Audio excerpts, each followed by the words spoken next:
İşlərimin əsas yükünü özüm çəkirəm. Girəcəkdəki otaqda 2 qız oturur və oraya da 2 yazı makinası, qovluqlar qoyulub. Mənim otağımda isə bir yazı masası, kassa, məsləhət vermək üçün ayrı bir masa, yumşaq kreslolar var. İdarəmdə olan əşyalar yalnız bunlardır.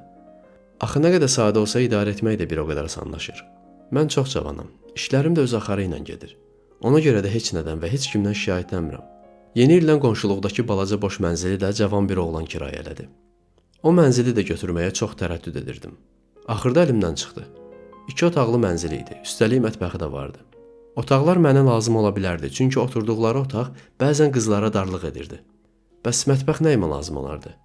Bu sual üzərində xeyli götür-qoy etdiyimdən həmin mənzili əldən verdim. İndi orada cavan bir oğlan oturur. Adı Harrasdır. Orada nə işlə məşğul olduğundan da xəbərim yoxdur. Qapısından bir lövhə asılıb, Harrasın bürosu. Oradan-buradan öyrənmişəm ki, onun işi də təxminən mənimki kimidir. Kredit məsələsinə gəldikdə elə bir xüsusi xəbərdarlığa ehtiyac yoxdur. Çünki söhbət burada nəyəsə can atan, bəlkə də gələcəyi yaxşı olacaq cavan bir oğlandan gedir. Ancaq indi deyəsən mülki varidatı yoxdur. Ona görə də kredit vermək məsləhət deyil. Bəzən pilləkəndə Harrasla rastlaşıram. Ancaq həmişə tələsənə oxşayır. Yanından sözün əsl mənasında qaça-qaça keçib gedir. Hələ indiyəcən onun üzünü əməlli başlı görə bilməmişəm. Çünki otağın açarını əlində hazır saxlayır. O dəqiqədə açıb içəri girir.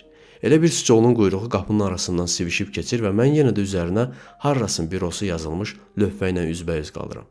Halbuki bu yazına layiq olduğundan da çox oxumuşam. Divar həddən artıq nazik olanda vicdanla işləyən adamı satır, vicdansız isə gizlədir. Otağımdakı telefon məni qonşumla ayıran divardan asılıb. Ancaq mən bunu istehza ilə deyirəm. Çünki həmin telefon o biri divardan asılmış olsaydı da, qonşu otaqda danışılanların hamısı eşidilərdi. Müştərilərimin adını telefonda çəkməyi çoxdan yadırğamışam.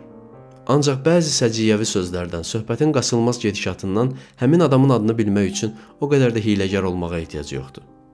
Bəzən o qədər narahat oluram ki, dəstək qulağımda, barmaqlarımın ucunda yerimdəcə rəqs etməyə başlayıram.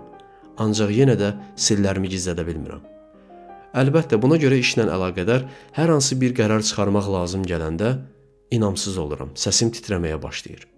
Görəsən mən telefonla danışanda Harras nə edir?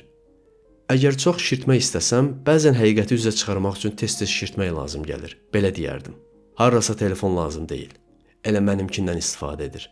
Divanını divara yaxın çəkib qulaq asır. Mən isə əksinə, telefon zingildiyən kimi onun yanına qaçmalı oluram. Müştərilərin istəklərinə qulaq asıram. Çox vacib qərarlar çıxarıram. Onları güc bala ilə yola gətirirəm və bütün bunları eləməkdəykən eyni zamanda da istər-istəməz divardan Harrasa məlumatlar ötürürəm. Bəlkə də söhbətə axıra kimi qulaq asmır. Məsələnin mahiyyətini başa düşən kimi ayağa qalxır. Adəti üzrə qaça-qaça yolunu şəhərdən salır və bəlkə də mən dəstəyi yerinə asmamış şəhərdə mənim əleyhimə təbliğat aparır.